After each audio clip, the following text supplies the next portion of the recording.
ওকে, আমাদের পরবর্তী কমপ্লিকেশনের মধ্যে হলো systemic inflammatory response syndrome. Acute pancreatitis, acute প্যানক্রিয়াটাইটিসের কারণে তার প্যানক্রিয়াটিক যে এনজাইম গুলো আছে এবং প্যানক্রিয়াটাইটিসে যে ইনফ্লামেশন আছে, ইনফ্লামেটরি সাইটোকাইন, এই ইনফ্লামেটরি সাইটোকাইনস গুলো সিস্টেমিক সার্কুলেশনে চলে যায়।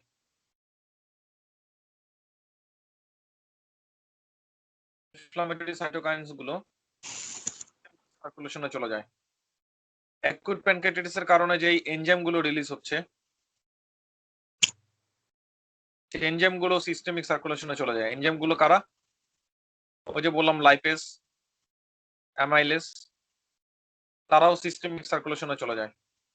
যখন তারা সিস্টেমিক সার্কুলেশনে চলে যায় তখন আমরা একটা ওয়াইড স্প্রেড ইনফ্লামেটরি রেসপন্স পাই।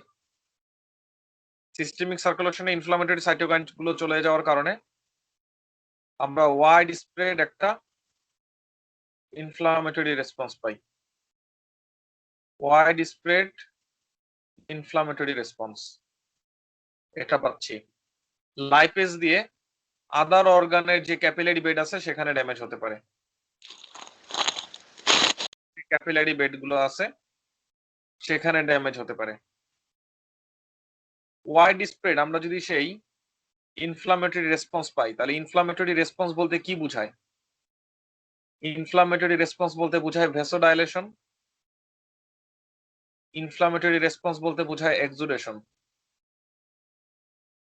Inflammatory wide spread inflammatory response বলতে বোঝায় vasodilation, wide spread inflammatory response বলতে বোঝায় এক্সুডেশন। তাহলে সারা বডিতে যদি ব্লাড ভেসেল গুলো ডাইলেটেড হয়ে যায়,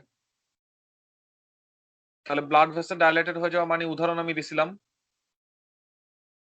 এই কাপের চা গুলো যদি এরকম একটা কাপে রাখেন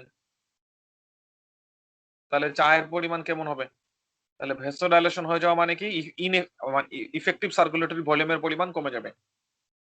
ভেসোডাইলেশন হলে যে ঘটনাটা ঘটে সেটা হলো ইফেক্টিভ সার্কুলেটরি ভলিউমের পরিমাণ কমে যায়। আর এক্সুডেশন বেড়ে যাওয়া মানে কি ভাস্কুলার স্পেস থেকে ফ্লুইড গুলো বাইরে চলে আসা। তাহলে ভাস্কুলার স্পেস থেকে ফ্লুইড গুলো বাইরে চলে আসা এবং ভেসোডাইলেশন হয়ে যাওয়ার কারণে পেশেন্ট যেটা ডেভেলপ করবে সেটা হলো হাইপোটেনশন। পেশেন্ট যেটা ডেভেলপ করবে সেটা হলো হাইপোটেনশন। পেশেন্ট যেটা ডেভেলপ করতে পারে সেটা হলো শক।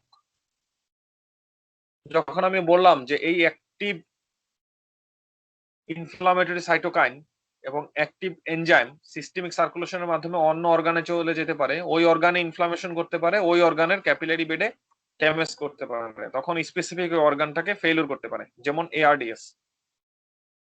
আপনার এই লাইপেজ যখন পালমোনারি সার্কুলেশনে যাবে, এই লাইপেজ যখন পালমোনারি সার্কুলেশন ক্রস করবে তখন এই জায়গার এপিথেলিয়াল টিস্যুকে ড্যামেজ করবে, এই জায়গার ক্যাপিলারি বেডকে সে ড্যামেজ করবে।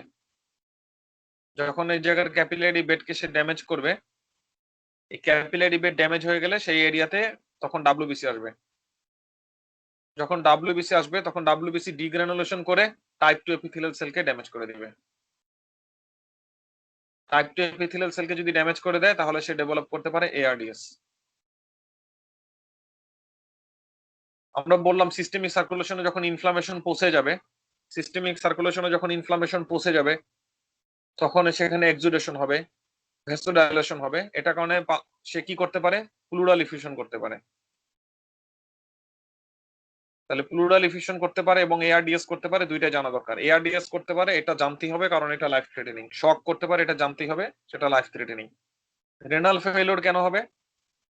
ওয়াইড স্প্রেড ভেসোডাইলেশন এবং এক্সুডেশন হওয়ার কারণে ইফেক্টিভ সার্কুলেটরি ভলিউমের পরিমাণ কম। ইফেক্টিভ সার্কুলেটরি ভলিউমের পরিমাণ কমে গেলে রেনাল ব্লাড ফ্লো কম। রেনাল ব্লাড ফ্লো যখন কমে যায় তখন কিডনির ভেতরের সিম্প্যাথেটিক ভেসোকনস্ট্রিকশন হয়। রেনাল ব্লাড ফ্লো কমে গেলে সিম্প্যাথেটিক ভেসোকনস্ট্রিকশন হওয়ার কারণ কি? জিএফআর বাড়ানো। এটার কারণে তার জিএফআর আরো বেশি ফল করে। অর্থাৎ আলটিমেটলি আমরা বলবো রেনাল ব্লাড ফ্লো কম, জিএফআর কম, এটাকে আমরা বলতেছি renal failure. Pre renal cause of acute renal failure অথবা একেআই। তাহলে আমরা যেটা দেখতে পেলাম অ্যাকুট প্যানক্রিয়াটাইটিস থেকে কি কি কমপ্লিকেশন হতে পারে সেটা আমরা বুঝে ফেললাম। সিস্টেমিক অর্গান গুলোতে কি কি কমপ্লিকেশন হতে পারে? হতে পারে ARDS। হওয়ার মেকানিজম কি? অ্যাকুট প্যানক্রিয়াটাইটিসে লাইপেজ লাংসে যে ড্যামেজ করছে। অ্যাকুট প্যানক্রিয়াটাইটিস থেকে হতে পারে প্লুরাল ইফিউশন। এটার মেকানিজম কি? ইনফ্লামেটরি সাইটোকাইন ওই এরিয়াতে যে এক্সুডেশন বাড়ায় দিচ্ছে। প্লুরাল ইফিউশনটা যে অ্যাকুট প্যানক্রিয়াটাইটিস থেকে হয়েছে সেটা বুঝবো কি করে? প্লুরাল ফ্লুইড যখন আমরা স্টাডি করব সেখানে দেখবো লাইপেজের পরিমাণ বেশি, অ্যামাইলেজের পরিমাণ বেশি। অ্যাকুট প্যানক্রিয়াটাইটিসের কারণে যখন সিস্টেমিক ইনফ্লামেশন হবে, সিস্টেমিক ইনফ্লামেশন হওয়ার কারণে এক্সুডেশন বৃদ্ধি পাবে। সিস্টেমিক ইনফ্লামেশনের হওয়ার কারণে ভ্যাসোডাইলেশন হবে। ওই পেশেন্টের ক্ষেত্রে ইফেক্টিভ সার্কুলেটরি ভলিউম কমে যাওয়ার কারণে AKI। সবাই মিউট করতেছেন না কেন আমি জানি না, বা কার সমস্যা মিউট করতে সেটাও আমি জানি না। কারণ মিউট না করার মধ্যে কোনো তো আসলে লাভ ক্ষতি দেখি না আমি। মিউট করলেও যা, না করলেও তা, কিন্তু মিউট করলে অন্যের সুবিধা হয়। এগুলো হলো আমাদের অ্যাকুট প্যানক্রিয়াটাইটিস এর কমপ্লিকেশন। অ্যাকুট প্যানক্রিয়াটাইটিস থেকে সবকিছু বুঝতে পারছেন আশা করি।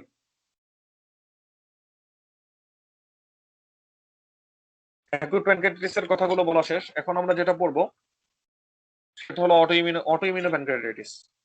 অর্থাৎ আমি এতক্ষণ অ্যাকুট প্যানক্রিয়াটাইটিস এর অনেক প্যাথোজেনেসিস এর মধ্যে একটা প্যাথোজেনেসিস কমিট করছি, মানে বলি নাই, ফোকাস করি নাই। এখন সেটাকে ফোকাস করব। সেই জিনিসটা কি? সেই জিনিসটা হলো অটোইমিউনো প্যানক্রিয়াটাইটিস। একটা পেশেন্টের ক্ষেত্রে কি করে অটোইমিউনো প্যানক্রিয়াটাইটিস হয়?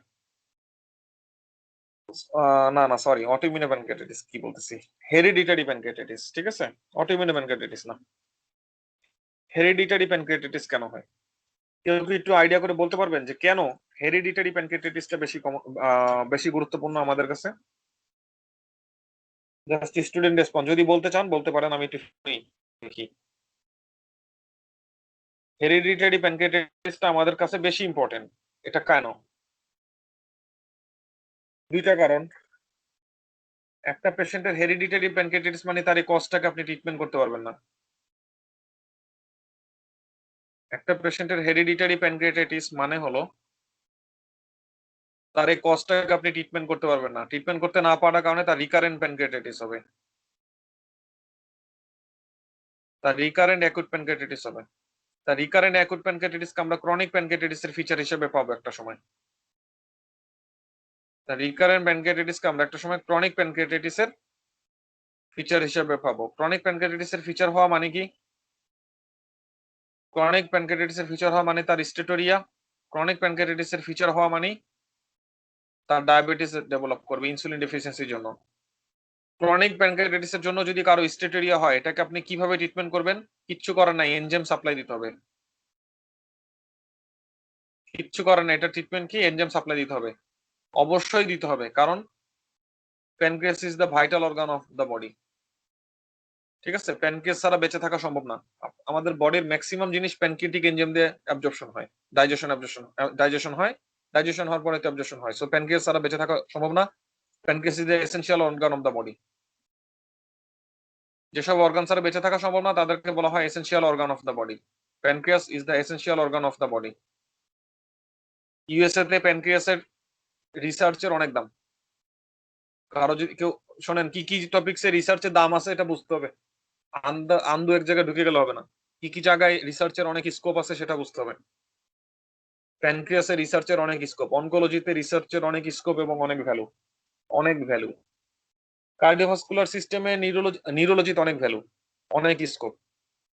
কার্ডিওলজিতে অনেক স্কোপ, কিন্তু কার্ডিওলজি অনেক অ্যাডভান্স হয়ে গেছে অন্যান্য সাবজেক্টের তুলনায়। কার্ডিওলজি অনেক অনেক অ্যাডভান্স। সেক্ষেত্রে রিজেনারেটিভ কার্ডিও মেডিসিনের রিসার্চের ভ্যালু অনেক বেশি বর্তমানে। ওকে, এগুলো নিয়ে পরে কথা বলা যাবে, টেনশন নিয়েন না, পরীক্ষা দিই আগে আমরা। তাহলে ক্রনিক প্যানক্রিয়াটাইটিস হতে পারে, এটা একটা ব্যাপার। ক্রনিক প্যানক্রিয়াটাইটিস থেকে পেশেন্টের হতে পারে প্যানক্রিয়াটিক কার্সিনোমা।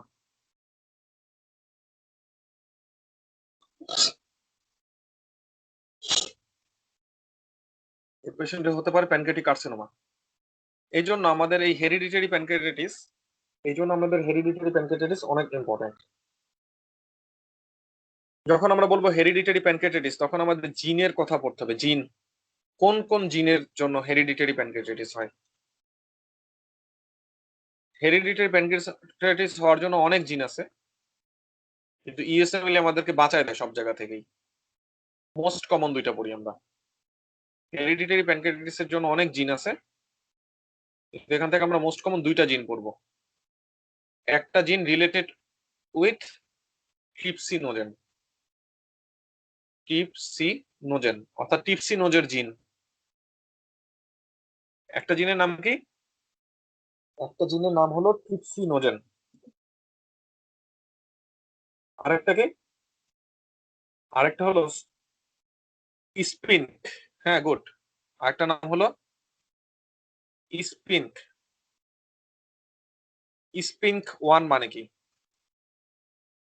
স্পিনক 1 মানে হলো serine peptidase inhibitor Kazal type 1। আমি এটা পুরোটা লিখে দিচ্ছি। Serine peptidase,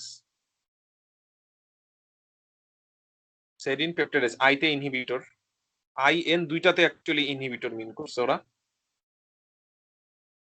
inhibitor. আর এটা কিন্তু কাইনেজ না, এটা হলো কাজাল। আর এই ওয়ানটা মানে হলো টাইপ 1।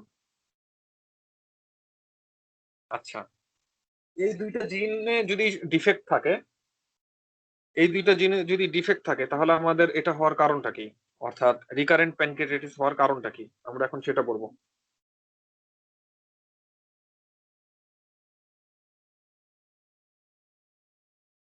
একটা ফাঁকা জায়গা খুঁজতেছি, ওয়েট।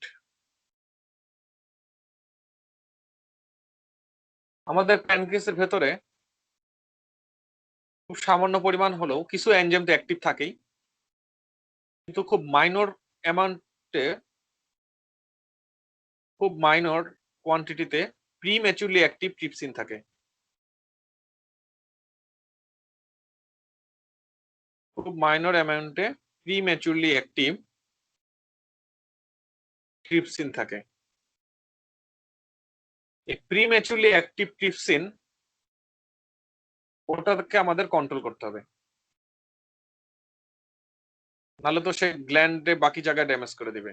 এই প্রিম্যাচুরলি অ্যাক্টিভ ট্রিপসিনটাকে কন্ট্রোল করতে হবে এবং কন্টিনিউয়াস ড্রেন করে দিতে হবে। তাহলে এক নম্বর কথা কন্টিনিউয়াস ড্রেন করে দিব। দুই নম্বর কথা, এরপর তো থাকবে গ্ল্যান্ডে কিছু না কিছু তো থাকবে, সেটাকে আমরা কি করতে হবে? কন্ট্রোল করতে হবে। এই কন্ট্রোল করার দুইটা রাস্তা আছে। একটা রাস্তা হলো ট্রিপসিন মেডিয়েটেড ট্রিপসিন ড্যামেজ। একটা ট্রিপসিন আর একটা অ্যাক্টিভ ট্রিপসিনকে ড্যামেজ করতে পারে। একটা অ্যাক্টিভ ট্রিপসিন সে তো একটা প্রোটিয়েস, আরো একটা অ্যাক্টিভ ট্রিপসিনকে ভেঙে ফেলতে পারে। একটা অ্যাক্টিভ ট্রিপসিন আরো একটা অ্যাক্টিভ ট্রিপসিনকে ভেঙে ফেলতে পারে। কেন? কারণ সে একটা প্রোটিয়েস, সে একটা প্রোটিন। নিজেরা নিজেরা এরকম হতে পারে? হ্যাঁ রে হ্যাঁ, সে একটা প্রোটিয়াস, সে একটা এনজাইম, সে একটা প্রোটিন, হতেই পারে। অস্বাভাবিক কি? আপনার কাছে উদ্ভট শোনা গেল? এটা সম্ভব। এটাকে বলা হয় trypsin mediated trypsin damage. Trypsin mediated trypsin damage মানে একটা ট্রিপসিন আরেকটা ট্রিপসিনকে আবার ইনহিবিট করে দিচ্ছে আর কি, ঠিক আছে? ট্রিপসিন ইনহিবিশন পড়ি আমরা, অথবা ইনঅ্যাক্টিভেশন। যখন আমরা দুইটা জিন মিউটেশন পড়ছিলাম, একটা জিনের নাম হলো ট্রিপসিনোজেন মিউটেশন। তাহলে ট্রিপসিনোজেন এটা হলো তার মাদার জিন, ট্রিপসিনোজেন হলো বড় প্রোটিন, তাহলে এটা হলো মাদার জিন। এই ট্রিপসিনোজেনে যদি এমন একটা মিউটেশন হয়, এই জিনের মিউটেশনের জন্য একটা মিউটেন্ট ট্রিপসিন তৈরি হয়। মিউটেন্ট ট্রিপসিনোজেন অথবা ট্রিপসিন, একই তো কথা। ট্রিপসিনোজেনকে ভাঙার পরে তো এটা হয়। মিউটেন্ট ট্রিপসিনোজেন অথবা মিউটেন্ট ট্রিপসিন তৈরি হয়, যেটা কিনা অটো ডাইজেস্টেবল না, যাকে কি করা যায় না?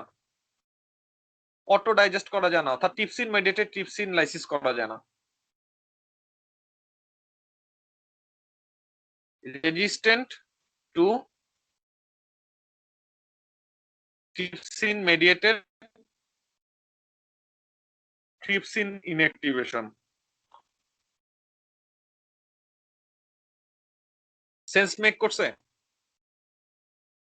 তাহলে প্রিম্যাচুরলি অ্যাক্টিভ যে ট্রিপসিন তার একটা পাথওয়ে হলো ট্রিপসিন মেডিয়েটেড ট্রিপসিন ইনঅ্যাক্টিভেশন, আরেকটা পাথওয়ে হলো সে একটা প্রোটিয়েজ, এই প্রোটিয়েজকে ইনহিবিট করা, সেটা নাম হলো সেরিন প্রোটিয়েজ ইনহিবিশন। তাহলে যেই প্রিম্যাচুরলি অ্যাক্টিভ ট্রিপসিন থাকে তাকে ইনহিবিট করা দুইটা পাথওয়ে আছে, সেটা হলো অন্য একটা ট্রিপসিন দিয়ে, এটাকে আমরা বলবো ট্রিপসিন মেডিয়েটেড ট্রিপসিন ইনহিবিশন অথবা সেরিটিন প্রোটিয়েজ ইনহিবিশন। ট্রিপসিনোজেন জিনে যদি মিউটেশন থাকে তাহলে সে একটা মিউটেন্ট ট্রিপসিন তৈরি করবে অথবা ট্রিপসিনোজেন তৈরি করবে যাকে অন্য ট্রিপসিন দিয়ে ভাঙা যায় না, তাহলে তার একটা পাথওয়ে শেষ। অর্থাৎ ট্রিপসিন মেডিয়েটেড ট্রিপসিন ইনহিবিশন হচ্ছে না, অর্থাৎ প্রিম্যাচুরলি অ্যাক্টিভ ট্রিপসিনের কন্ট্রোল হচ্ছে না। অথবা আর যদি এই পাথওয়েটাতে সমস্যা থাকে, 2 নম্বর পাথওয়েটা হলো স্পিন জিনে যদি সমস্যা থাকে। স্পিন 1 জিনে সমস্যা থাকা মানে কি, সেরিন প্রোটিয়েজ ইনহিবিটর এই রাস্তাটা কাজ করতেছে না। তাহলে এই রাস্তাটা অথবা এই রাস্তাটা যদি কাজ না করে তাহলে গ্ল্যান্ডের ভেতরে প্রিম্যাচুরলি অ্যাক্টিভ যে ট্রিপসিন গুলো আসবে সেটাকে আমরা কন্ট্রোলে আনতে পারবো না, তখন গ্ল্যান্ড ডিস্ট্রাকশন হবে। আশা করি হেরিডিটারি প্যানক্রিয়াটাইটিস এর এই দুইটা জিনিস বুঝছেন।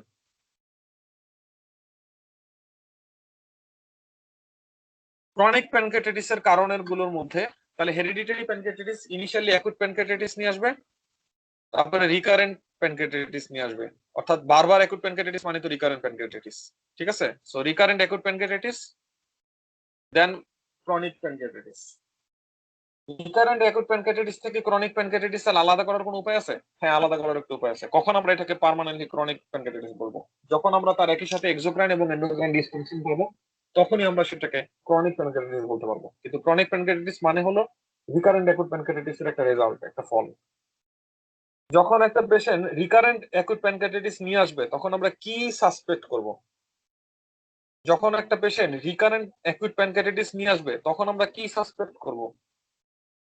তখন আমরা সাসপেক্ট করব গল স্টোন কিনা। হ্যাঁ, গল স্টোন দিয়েও রিকারেন্ট হতে পারে, বা প্লেস লাইকলি। ইথানল কিনা, এটা বেশি লাইকলি। অটোইমিউন ডিজিজ কিনা, এটা বেশি লাইকলি। সিস্টিক ফাইব্রোসিস কিনা, এটা বেশি লাইকলি।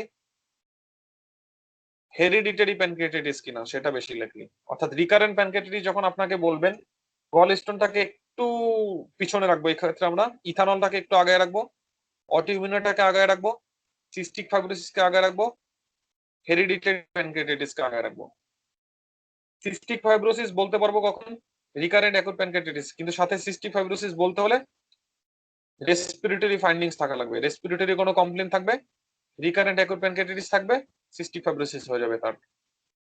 অন্য কোনো কিচ্ছু নেই, অন্য কোনো সিস্টেমে কোনো সমস্যা নেই, শুধু রিকারেন্ট প্যানক্রিয়াটাইটিস। ইথানল খাওয়ার কোনো এভিডেন্স নেই হেরিডিটারি প্যানক্রিয়াটাইটিস। ইথানল খাওয়ার এভিডেন্স আছে? ইথানল খাওয়ার এভিডেন্স মানে আপনারা জানেনই, এএসটি গ্রেটার দ্যান এএলটি, তখন বলবো অ্যালকোহলিক প্যানক্রিয়াটাইটিস। আদার অটোইমিউন ডিজিজের সাথে অ্যাসোসিয়েটেড, আদার অটোইমিউন ডিজিজ আছে সাথে প্যানক্রিয়াটাইটিস এর রিকারেন্ট অ্যাটাক, তখন আমরা বলবো অটোইমিউন প্যানক্রিয়াটাইটিস। আশা করি বুঝতে পারছেন যে রিকারেন্ট প্যানক্রিয়াটাইটিস হলে আমরা কি চিন্তা করব এবং কিভাবে সেটাকে ম্যানেজ করব, ঠিক আছে? সরি, কিভাবে সেটাকে ডায়াগনোসিস করব। আশা করি এই পর্যন্ত সবাই বুঝতে পারছেন। ক্রনিক প্যানক্রিয়াটাইটিস তখনই বলতে পারবো যখন এক্সোক্রাইন এবং এন্ডোক্রাইন দুইটা ফাংশনই নষ্ট হয়ে যাবে। Chronic inflammation, atrophy, calcification. ক্যালসিফিকেশনটা এক্সট্রাতে দেখা যেতে পারে, সিটি স্ক্যানে দেখা যেতে পারে। মেজর কারণগুলোর মধ্যে দেখবেন রিকারেন্ট কারণগুলো চলে আসছে, ঠিক আছে? ইডিওপ্যাথিক প্যানক্রিয়াটাইটিস বলা হয় ওইটাকেই যেই জিনটা আমরা আইডেন্টিফাই করতে পারিনি এখনো পর্যন্ত। অ্যাকুইট প্যানক্রিয়াটাইটিস হওয়ার অনেকগুলো জিন আছে কিন্তু সবগুলো জিন আমরা আইডেন্টিফাই করতে পারিনি, এজন্য ইডিওপ্যাথিক কম্পোনেন্টটা অনেক বড়। কমপ্লিকেশনের মধ্যে প্যানক্রিয়াটিক ইনসাফিসিয়েন্সি, সিরোসিস্ট পড়া লাগবে না, প্যানক্রিয়াটিক ইনসাফিসিয়েন্সি সিগনিফিকেন্ট। প্যানক্রিয়াটিক ইনসাফিসিয়েন্সির জন্য স্টেটোরিয়া পাবো, ফ্যাট সলিউবল ভাইটামিন ডেফিসিয়েন্সি পাবো। ফ্যাট সলিউবল ভাইটামিন ডেফিসিয়েন্সির জন্য আপনাকে সবচেয়ে বেশি পরীক্ষা যেটা খাটাবে সেটা হলো অস্টিওম্যালাসিয়া। ডায়াবেটিস মেলিটাস তো হবেই, অথবা ডায়াবেটিস মেলিটাস অ্যাগ্রাভেট করবে। অ্যামাইলেজ লাইপেজ আমরা বেশি পাবো না, কারণ কি? গ্ল্যান্ড হয়ে গেছে অ্যাট্রোফি, গ্ল্যান্ড হয়ে গেছে ফাইব্রোসিস। তাহলে গ্ল্যান্ড যদি অ্যাট্রোফি হয়ে যায়, তাহলে অ্যাট্রোফাইড গ্ল্যান্ডের ফাংশনাল সেল কমে গেছে, গ্ল্যান্ডের এনজাইম কমে গেছে, তাই তো স্টেটোরিয়া। তাহলে এনজাইম যদি গ্ল্যান্ডের ভেতরে না থাকে, তাহলে সিরামে আসবে কই থেকে? That's why serum amylase lipase normal থাকবে না, অথবা কম থাকবে। ঠিক আছে, বেশি থাকার তো কোনো প্রশ্নই ওঠে না। প্যানক্রিয়াটিক অ্যাডেনোকার্সিনোমা থেকে আমাদের যেটা পড়তে হবে দুইটা জিনিস, রিস্ক ফ্যাক্টর কি, রিস্ক ফ্যাক্টর কি, প্রেজেন্টেশন কি। রিস্ক ফ্যাক্টর কি, প্রেজেন্টেশন কি। রিস্ক ফ্যাক্টর কি, প্রেজেন্টেশন কি। কি কি টাইপ আছে এটা ইকুইভোকাল পড়লে পড়তে পারে নাকি? ঠিক আছে, রিস্ক ফ্যাক্টর এবং প্রেজেন্টেশন থেকে কি কি বলতে চান আপনারা? গত ক্লাসে বলছিলাম, আজকে আবার জিজ্ঞেস করতেছি, বলেন তো। অ্যালকোহল কি করে প্যানক্রিয়াটিক অ্যাডেনোকার্সিনোমা করতে পারে? অ্যালকোহলের সাথে যদি প্যানক্রিয়াটিক অ্যাডেনোমা কার্সিনোমার কোনো রিলেশন থাকে, তাহলে সেটা কি ডিরেক্ট? ডিরেক্ট না, এটা হলো ইনডিরেক্ট। তাই তো, থ্যাংক ইউ, বুঝতে পারছেন। তাহলে আপনাকে যদি জিজ্ঞেস করা হয় প্যানক্রিয়াটাইটিস এর মোস্ট সিগনিফিকেন্ট রিস্ক ফ্যাক্টর কি, মোস্ট ইম্পর্টেন্ট রিস্ক ফ্যাক্টর হলো টোবাকো। তাহলে প্রথম কথা আমরা রিস্ক ফ্যাক্টর নিয়ে পড়াশোনা করব। Tobacco use, chronic pancreatitis due to any reason. কিন্তু ক্রনিক প্যানক্রিয়াটাইটিস এর মধ্যে দুইটার সম্পর্ক একটু বেশি। এক হলো হেরিডিটারি, আর দুই হলো অ্যালকোহল। এক হলো হেরিডিটারি, দুই হলো অ্যালকোহল। দীর্ঘদিন ডায়াবেটিস থাকলে প্যানক্রিয়াটিক কার্সিনোমার রিস্ক বেশি। এইজ 50-এর বেশি হলে জিউইশ আফ্রিকান আমেরিকান মেলের ক্ষেত্রে। প্যানক্রিয়াটিক কার্সিনোমা যদি হয়, তার পরবর্তী কথা হলো সে কি নিয়ে প্রেজেন্ট করবে এবং সে প্রেজেন্টেশনের ডিফারেন্স থাকতে পারে কিনা। প্যানক্রিয়াটিক অ্যাডেনোকার্সিনোমার মোস্ট কমন লোকেশন হলো head of the pancreas. Head of the প্যানক্রিয়াসে দুইটা ডাক্ট এসে ওপেন হয়, এটা হলো কমন বাইল ডাক্ট, এটা হলো মেজর প্যানক্রিয়াটিক ডাক্ট। এখানে যদি বিশাল বড় একটা টিউমার ডেভেলপ করে এবং এটাই হলো তার মোস্ট কমন লোকেশন, তাহলে সে কমন বাইল ডাক্টকে কম্প্রেশন করবে। তাহলে কার্সিনোমা প্যানক্রিয়াস যদি হেডে ডেভেলপ করে, প্যানক্রিয়াসের হেডে ডেভেলপ করে, হেড অফ দ্য প্যানক্রিয়াসে ডেভেলপ করে, তাহলে পেশেন্ট কি নিয়ে আসবে? তাহলে অবশ্যই সেখানে common bile duct obstruction. Common bile duct obstruction হওয়ার জন্য তার অবস্ট্রাকটিভ জন্ডিস। অবস্ট্রাকটিভ জন্ডিসটা কিরকম হবে? প্রোগ্রেসিভ, কারণ কার্সিনোমা প্রোগ্রেসিভ। অবস্ট্রাকটিভ জন্ডিসটা মানে হবে, সেটা হবে প্রোগ্রেসিভ। অবস্ট্রাকটিভ জন্ডিস অ্যাসোসিয়েটেড থাকবে weight loss, significant weight loss. আর অবস্ট্রাকটিভ জন্ডিস আমরা বুঝবো কি করে? পেইল স্টুল দেখে, কারণ স্টুলের যেটা কালার সেটা বিলিরুবিনের জন্য। তাহলে পেইল স্টুল পাবো, ডার্ক ইউরিন পাবো। জন্ডিসটা হবে প্রোগ্রেসিভ। এই জন্ডিসটা পেইনফুল না, কারণ গ্রাজুয়ালি অবস্ট্রাকশন করে সম্পূর্ণ অবস্ট্রাকশন করে ফেলছে, তাহলে এটা পেইনফুল কোনো কন্ডিশন না। এক্ষেত্রে যদি কমন বাইল ডাক্ট অবস্ট্রাকশন হয়, প্যানক্রিয়াটিক অ্যাডেনোকার্সিনোমা যদি প্যানক্রিয়াটিক কি বলে কমন বাইল ডাক্ট অবস্ট্রাকশন হয়, সেক্ষেত্রে গল ব্লাডার বড় হয়ে যাবে, পালপেবল পাবো। গল ব্লাডারটা বড় হয়ে যাবে, পালপেবল পাবো। কেন? লং টার্ম অবস্ট্রাকশন, অনেক দিন ধরে এটাকে অবস্ট্রাকশন করে রাখছে এবং গ্রাজুয়ালি ডেভেলপ করছে। লং টার্ম অবস্ট্রাকশন হওয়ার কারণে ইনিশিয়ালি এখানে হাইপার পেরিস্টালসিস থাকলেও followed by what? Followed by fatigue. Gall bladder এবং কমন বাইল ডাক্টে কি হয়ে যাবে? তখন ফ্যাটিক চলে আসবে, ফ্যাটিক হয়ে যাবে তারা। এখানে ফ্যাটিক হয়ে যাওয়ার কারণে তাদের টোন কমে যাবে। যখন তাদের টোন কমে যাবে, সিক্রেশন গুলো অ্যাকুমুলেশন হয়ে ডাইলেশন হয়ে যাবে। আপনি পাবেন dilated common bile duct. Dilated common bile duct কিসে দেখতে পাবেন? আল্ট্রাসোনোগ্রামে দেখতে পাবেন। ডাইলেশন হবে গল ব্লাডারের, এটাকে আপনি ফিজিক্যাল এক্সামিনেশন করে পাবেন। ফিজিক্যাল এক্সামিনেশনে যখন পালপেবল গল ব্লাডার পাবো, জন্ডিস পেশেন্টের ক্ষেত্রে এটাকে বলা হয় ক্যাভোশিয়ার্স ল। এটাকে বলা হয় ক্যাভোশিয়ার্স ল, পরীক্ষায় আসবেই আসবে। কমন বাইল ডাক্ট যেহেতু সে অবস্ট্রাকশন করতেছে, obstructive jaundice common bile duct obstruction করার কারণে আমরা এখানে পাবো অ্যালকালিন ফসফেটেস বেশি, কিছু পরিমাণে এসটিএলটি বেশি পেতে পারি, কিন্তু অ্যালকালিন ফসফেটেস অনেক বেশি। এখন কথা হলো, কথাটা কি, প্যানক্রিয়াটিক অ্যাডেনোকার্সিনোমা দিয়ে যখন কমন বাইল ডাক্ট অবস্ট্রাকশন হয় তখন গল ব্লাডার ডিস্টেন্ডেড হয়। প্যানক্রিয়াটিক অ্যাডেনোকার্সিনোমা দিয়ে যখন gall bladder common bile duct obstruction হয়, তাহলে এখানে অবস্ট্রাকশন হলো obstruction obstruction obstruction, feature pressure বেশি, গল ব্লাডার ডিস্টেন্ডেড। কিন্তু কোলোডোকোলিথিয়াসিস দিয়ে যখন কমন বাইল ডাক্ট অবস্ট্রাকশন হয়, কোলোডোকোলিথিয়াসিস দিয়ে যখন কমন গল ব্লাডার অবস্ট্রাকশন হয় তখন সেটা ডিস্টেন্ডেড না, তখন সেটা কন্ট্রাক্টেড। এটাই হলো ক্যাভোশিয়ার্স ল। কারণ কি, এটা হলো সিবিডি তে stone, common bile duct stone.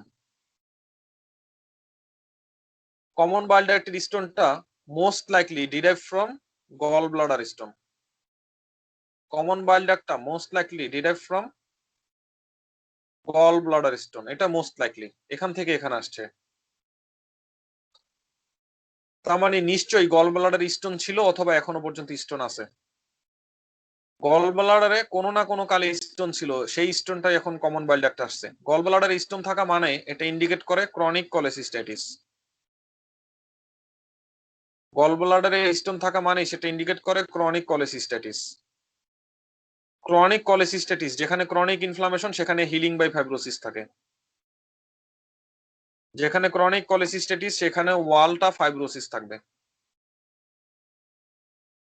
যে ওয়ালটা ফাইব্রোসিস সেই ওয়ালটা ডিস্টেন্ডেন্ট করাটা টাফ।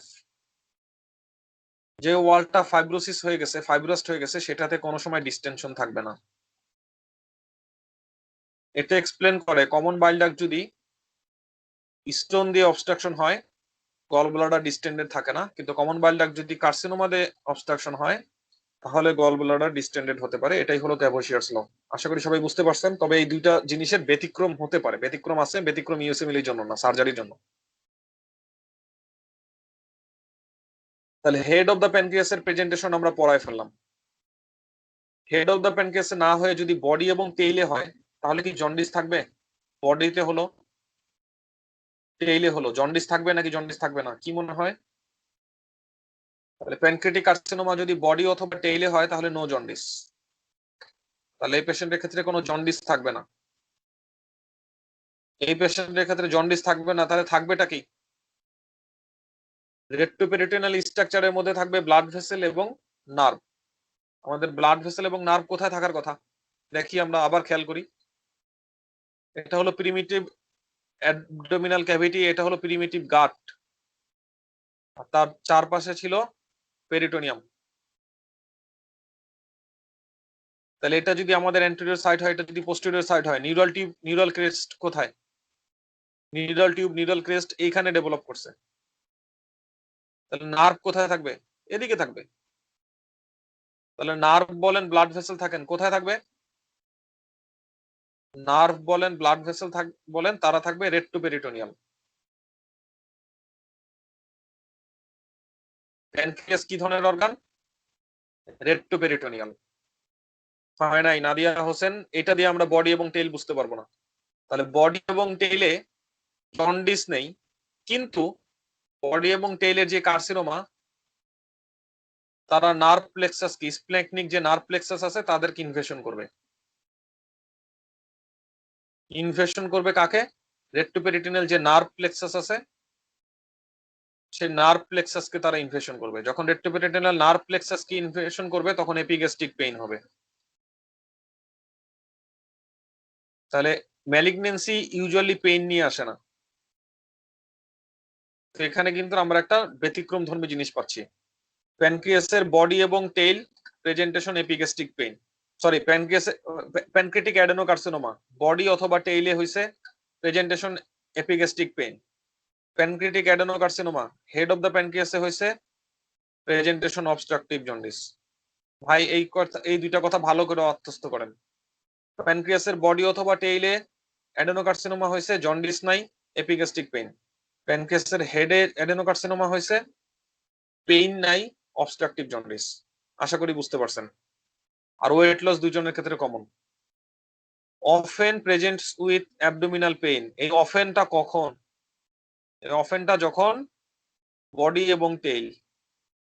ওয়েট লস তো হবেই, ম্যালিগনেন্সি ওয়েট লস হবে না? ম্যালিগনেন্সিতে ওয়েট লস হওয়ার কারণ হলো অ্যানোরেক্সিয়া।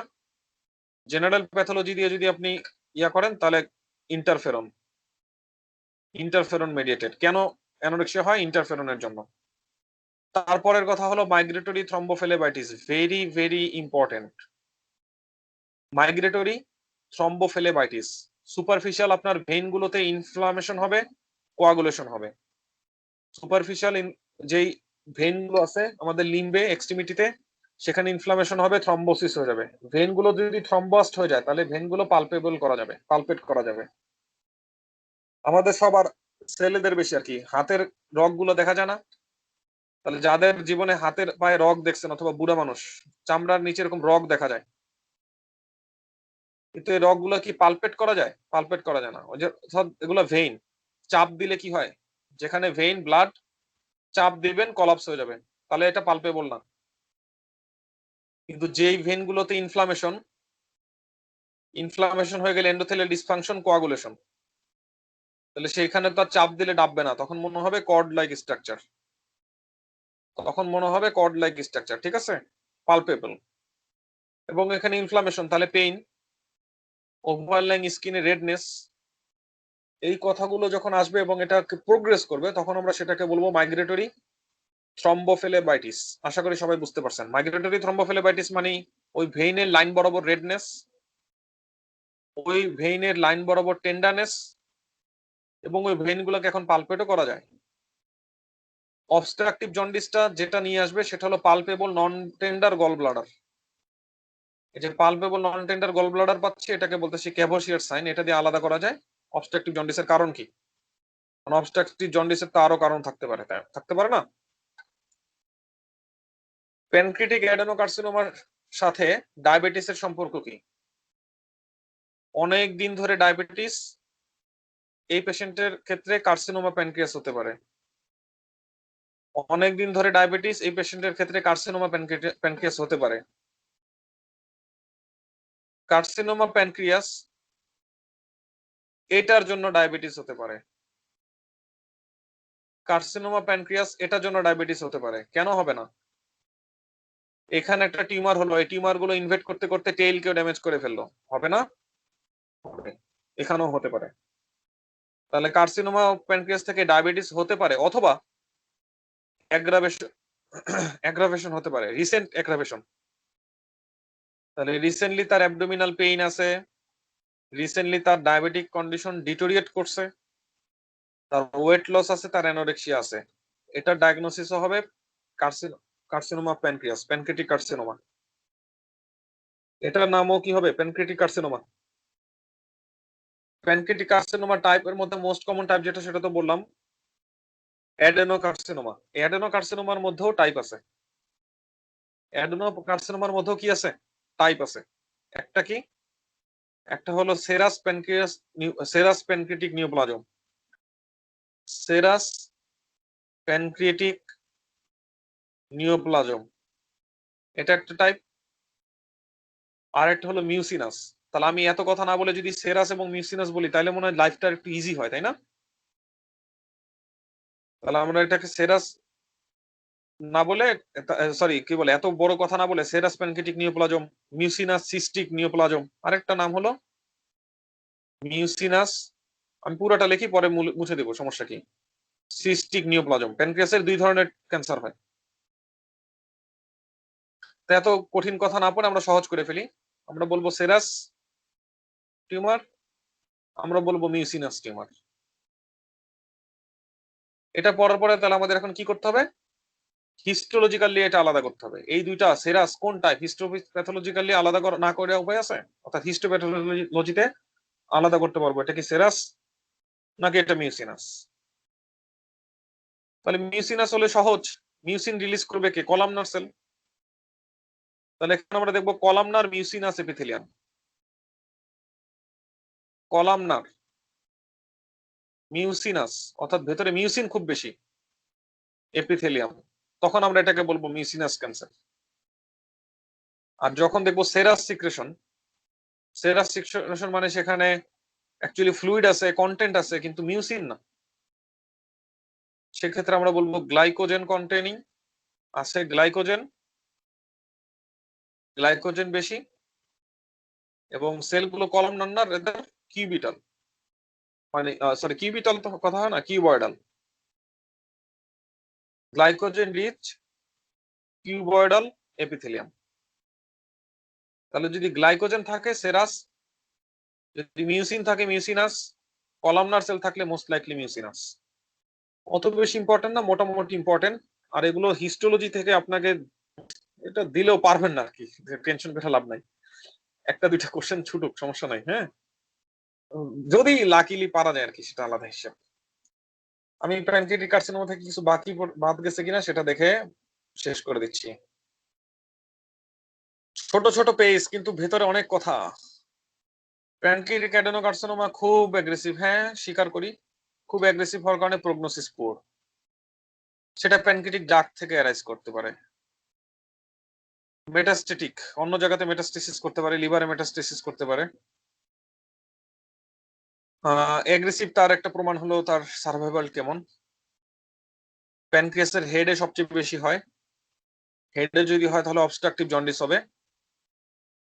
আর এটার সাথে কিছু টিউমার মার্কার অ্যাসোসিয়েটেড আছে, সেই টিউমার মার্কার গুলো কারা? সিএ 99 আর হলো কার্সিনো এমব্রিয়নিক অ্যান্টিজেন, বাট এটা হলো বেশি ইম্পর্টেন্ট। অ্যাগেইন কার্সিনোমা প্যানক্রিয়াস আমরা সাসপেক্ট করতেছি, ডায়াগনোসিস করব কি করে? তাহলে যদি দেখি অবস্ট্রাকটিভ জন্ডিস, কোনো পেইন নাই, গল ব্লাডার ডিস্টেন্ডেড, অথবা 9 কোস্টাল রিবের সামনে একটা মাস পাওয়া গেছে, যেভাবে বলুক না কেন, ওয়েট লস, অ্যানোরেক্সিয়া, জন্ডিসটা প্রোগ্রেসিভ, এগুলো ইন্ডিকেট করে টিউমারটা কোথায়, হেডে নাকি বডি এবং টেইলে। প্যানক্রিয়াসের হেডে ক্যান্সার, আমরা এটা চিন্তা করতে পারবো। তখন ডায়াগনোসিসের জন্য আমরা যেটা করব সেটা হলো আল্ট্রাসোনোগ্রাম। আর যখন নিয়ে আসবে epigastric pain, anorexia, weight loss, pancreatic carcinoma হওয়ার রিস্ক ফ্যাক্টর আছে, সেটা হতে পারে লং স্ট্যান্ডিং ডায়াবেটিস অথবা রিসেন্ট ডায়াবেটিস, তখন মোস্ট লাইকলি তার ক্যান্সারটা হয়েছে বডি এবং টেইলে, বডি অথবা টেইলে। আপনাদের কাছে কি মনে হয়, বডি এবং টেইল, প্যানক্রিয়াসের বডি এবং টেইল কি আল্ট্রাসোনোগ্রামে ভালো দেখা যায় নাকি দেখা যায় না? তাহলে যেহেতু এটা আল্ট্রাসোনোগ্রামে ভালো দেখা যায় না, সেহেতু তাদের জন্য করবো আমরা সিটি স্ক্যান। আশা করি এ পর্যন্ত বুঝতে পারছেন। যদি বডি এবং টেইলে প্যানক্রিয়াটিক অ্যাডেনোকার্সিনোমা হয়, তার একটা ফার্স্ট প্রেজেন্টেশন হতে পারে এটা, পেইন ডেভেলপ করার আগে মাইগ্রেটরি থ্রম্বোফিলেবাইটিস নিয়ে আসছে। তাহলে আপনার কাছে বলবে যে একটা পেশেন্ট নিয়ে আসছে মাইগ্রেটরি থ্রম্বোফিলেবাইটিস, তার কি থাকতে পারে? অ্যান্সার হবে ভিসেরাল ক্যান্সার, অ্যান্সার হবে অ্যাডেনোকার্সিনোমা, যেটা অপশনে যেটা থাকে অ্যান্সার হবে কার্সিনোমা প্যানক্রিয়াস। যদি জিজ্ঞেস করে মাইগ্রেটরি থ্রম্বোফিলেবাইটিস নিয়ে আসছে, তাহলে এইগুলোর মধ্যে কোনটা বেশি লাইকলি? সবচেয়ে বেশি পারফেক্ট হলো প্যানক্রিয়াটিক কার্সিনোমা। তাহলে প্যানক্রিয়াটিক কার্সিনোমা বললে ভিসেরাল কার্সিনোমা বলা হয়ে যায়, অ্যাডেনোকার্সিনোমা বলা হয়ে যায়। আরো পারফেক্টলি যদি বলি, অন্য কোনো জন্ডিস ফন্ডিস কিছু নাই, শুধুমাত্র মাইগ্রেটরি থ্রম্বোফিলেবাইটিস, এটা প্যানক্রিয়াটিক কার্সিনোমার কোন এরিয়াতে? বডি এবং টেইল এরিয়াতে। মাইগ্রেটরি থ্রম্বোফিলেবাইটিস নিয়ে আসছে, ডায়াগনোসিস কি? ডায়াগনোসিস এটা। যদি জিজ্ঞেস করে কোন ইনভেস্টিগেশন দিবা, তাহলে বডি এবং টেইলে যদি প্যানক্রিয়াটিক কার্সিনোমা হয় কোন ইনভেস্টিগেশন দিব আমরা? সিটি স্ক্যান দিব। এই তো সবাই চিন্তা করা শিখে গেছেন, তাই তো? আমারে মনে রাখিয়েন, শুধুমাত্র আমাদের আমাদের কোর্সটা হবে একটা লিমিটেড সময়, অবশ্যই সেটা একটা লিমিট আছে, যদিও এটা লং লিমিট আছে, কিন্তু মনে রাখতে হবে, কিন্তু আমি আপনাদের মনে রাখবো, আপনারা আমাকে মনে রাখবেন ইনশাল্লাহ। যে জিনিসটা পড়াবো না, যেটা পড়ানোর কিছু নাই, সেটাই ছবিটা পড়াবো না, ছবিটা পড়ানোর কিছু নাই। ফিজিওলজিতে যা পড়াইছি সেটার মধ্যে এই ফার্মাকোলজি চলে আসে। প্রোটন পাম্প ইনহিবিটর কোথায় ইউজ করব, তাদের নাম কি, তারা কোন পাম্পকে ইনহিবিট করে, এগুলো পড়ানোর কিছু নাই, এগুলো সহজ। অ্যাডভার্স ইফেক্ট গুলো পড়ে ফেলবেন। অ্যাডভার্স ইফেক্টের মধ্যে সবচেয়ে গুরুত্ব দিবেন কোলেস্টেরল, কি বলে, ক্লোস্ট্রিডিয়াম ডিফিসিয়েন্সি দিয়ে ইনফেকশন হতে পারে, ইন্টারস্টিশিয়াল নেফ্রাইটিস হতে পারে, এগুলো সবচেয়ে বেশি কমন। ক্যালসিয়াম অ্যাবজর্পশন কমে যেতে পারে, এগুলো সবচেয়ে বেশি কমন। অ্যান্টাসিডের টাইপ গুলো কি কি, অ্যান্টাসিডের সাইড ইফেক্ট গুলো কি কি? Bismuth, sucralfate. বিসমাথ এবং সুক্রালফেট যে বাইন্ড করে কার সাথে? আলসার বেজের সাথে। সে অন্য কোনো কিছুর সাথে বাইন্ড করে না, অর্থাৎ নর্মাল মিউকোসাতে বাইন্ড করতে পারে না, আলসার বেজে যে বাইন্ড করতে পারে। কারণ কি? কারণ যেখানে নর্মাল মিউকোসা, এটা হলো নর্মাল মিউকোসা আর এটা হলো আলসার। আলসার বেসটাতে কোনো নেগেটিভ চার্জ থাকে না, নর্মাল মিউকোসাতে নেগেটিভ চার্জ, নর্মাল মিউকোসাতে নেগেটিভ চার্জ। বিসমাথ বা সুক্রালফেট সেও নেগেটিভলি চার্জড। তাহলে নেগেটিভ চার্জ যেখানে, সেখানে সে বসবে না, যেখানে নেগেটিভ চার্জ নেই সেখানে সে বসবে। নাম্বার 1। বিসমাথ, সুক্রালফেট তারা হলো প্রো ড্রাগ। তারা কি রকম ড্রাগ? তারা হলো প্রো ড্রাগ। তাদের ফাংশন করার জন্য পলিমারাইজেশন দরকার। তাদের ফাংশন করার জন্য পলিমার ফরমেশন করতে হবে, পলিমার করার পরে তারা অ্যাক্টিভ হবে, পলিমারাইজেশনের পরে তারা অ্যাক্টিভ হবে। তাদের এই পলিমারাইজেশনের জন্য অ্যাসিড দরকার, তাদের এই পলিমারাইজেশনের জন্য অ্যাসিড দরকার। তাহলে আপনি যদি অ্যাসিড না দেন পলিমারাইজেশন হবে না, পলিমারাইজেশন না হলে এই ড্রাগ কাজ করবে না। এই জন্য অ্যাসিড সাপ্রেসিং ড্রাগ এবং সুক্রালফেট একসাথে দেওয়া যাবে না। এই জন্য এই পেশেন্টকে সুক্রালফেট এবং অ্যাসিড সাপ্রেসিং ড্রাগ একসাথে দেওয়া যাবে না। এরপরও যদি, তাহলে আমরা সুক্রালফেট কাদেরকে দেবো? যারা সিমটম খুব বেশি তাদেরকে তো দিব। তাহলে কিভাবে দিব? দেওয়ার সিস্টেম হবে, যখন আমরা তাকে পিপিআই ডোজিং দিব, পিপিআই ডোজিং দিব এভাবে, আর যখন তাকে সুক্রালফেট ডোজিং দিব, সুক্রালফেট ডোজিং দিব এভাবে। তাহলে আমাদের পিপিআই, H2 ব্লকার, অ্যান্টাসিড, এটার সাথে সুক্রালফেটের আর ইন্টারাকশন হলো না। এটা সহজ জিনিস, এটা তেমন কোনো কঠিন কোনো কিছু না। মিসোপ্রোস্টল দিলে সুবিধাটা কি? মিসোপ্রোস্টল দিলে প্রোস্টাগ্ল্যান্ডিনের পরিমাণ বাড়বে, মিউকাস প্রোডাকশনের পরিমাণ বাড়বে, মিউকোসাল বাইকার্বনেট প্রোডাকশনের পরিমাণ বাড়বে, মিউকোসাল ব্লাড ফ্লো বাড়বে, অ্যাসিড সাপ্রেশন হবে। মিসোপ্রোস্টলের কতগুলো ফাংশন, সবগুলো ফাংশন জানা লাগবে।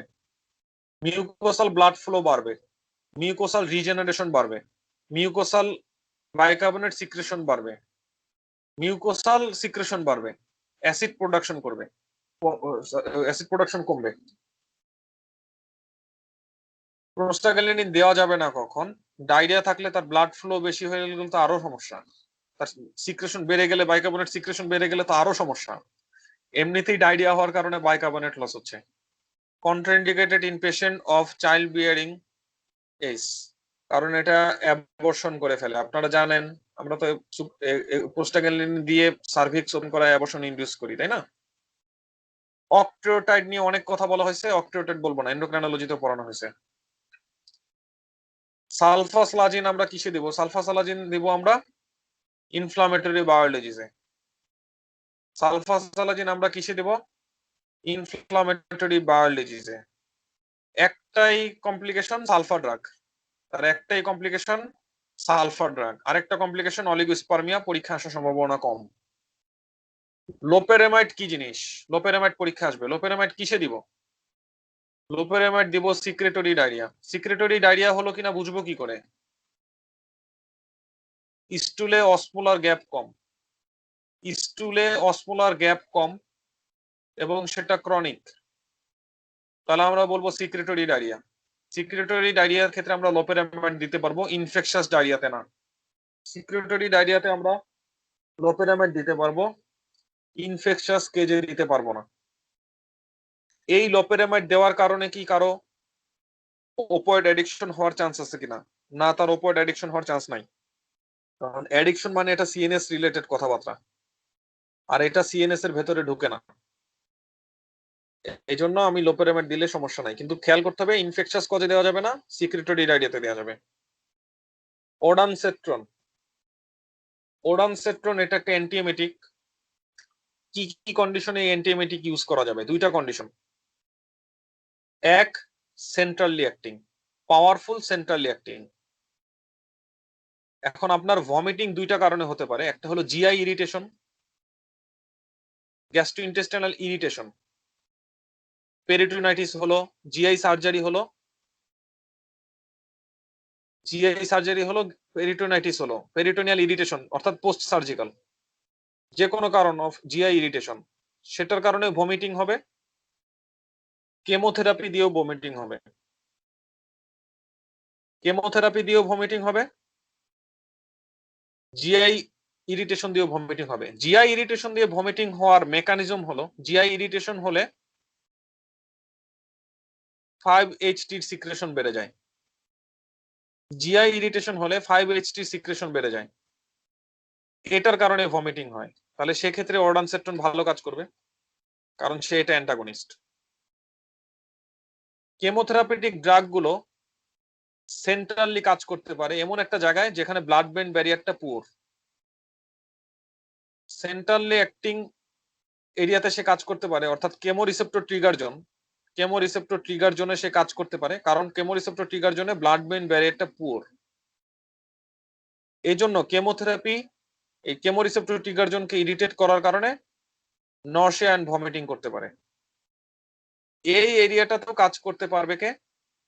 এই এরিয়াটা তো কাজ করতে পারবে ওডানসেট্রন, কারণ আমি এখানে বলাই আছে পাওয়ারফুল সেন্ট্রাল অ্যাক্টিং, সে এখানে কাজ করতে পারবে, ওকে কাজ করতে দিবে না, ওই জায়গায় যে এই এরিয়াটাকে ব্লক করে দিবে। তাহলে তার ক্ষেত্রে আমরা ওডানসেট্রন দিব। তাহলে ওডানসেট্রন কাজ করবে না কিসে? ওডানসেট্রন কাজ করবে না মোশন সিকনেসে। ওডানসেট্রন কাজ করবে না কিসে? ওডানসেট্রন কাজ করবে না মোশন সিকনেসে। বুঝতে পারছেন?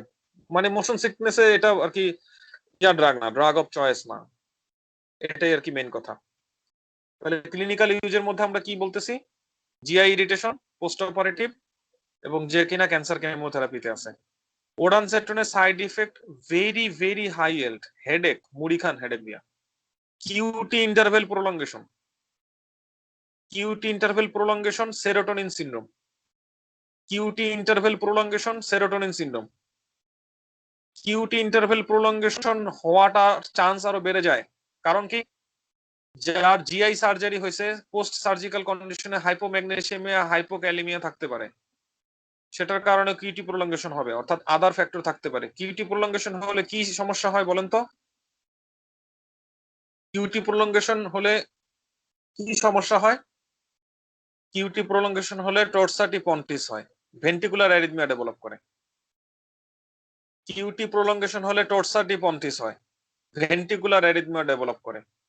টর্সাটি পন্টিস মানে ভেন্টিকুলার অ্যারিথমিয়া ডেভেলপ করা, তাই তো? এই জন্য এটা ইম্পর্টেন্ট, এবং এইটা পরীক্ষায় আসে ভাই। পরীক্ষায় সবকিছু আসবে না, আমি বারবার বলতেছি, পরীক্ষা সবকিছু আসবে না, পরীক্ষায় যা আসবে সেটা পড়েন বেশি করে। সেরোটোনিন সিনড্রোম কখন হবে, কেন হবে? যদি পেশেন্ট আগে থেকে এএসএসআরআই নিয়ে থাকে, যদি পেশেন্ট আগে থেকে মনোঅ্যামাইন অক্সিডেজ ইনহিবিটর নিয়ে থাকে, যদি পেশেন্ট আগে থেকে মনোঅ্যামাইন অক্সিডেজ ইনহিবিটর নিয়ে থাকে, যদি পেশেন্ট আগে থেকে সেরোটোনিন রিসেপ্টর রিআপটেক ইনহিবিটর নিয়ে থাকে, তাহলে এই পেশেন্টের সেরোটোনিন সিনড্রোম হওয়ার সম্ভাবনাটা আরো বেড়ে যাবে। মেটোক্লোপ্রোপামাইড আমার হয়তোবা পড়ানো হয়ে গেছে, তারপর আমি পরে পড়াবো, এখন আমার পড়ানো সম্ভব না, এখন আমাকে রাখতে হচ্ছে, আমার কাজ আছে অন্য। ঠিক আছে, সবাইকে ধন্যবাদ, আসসালামু আলাইকুম।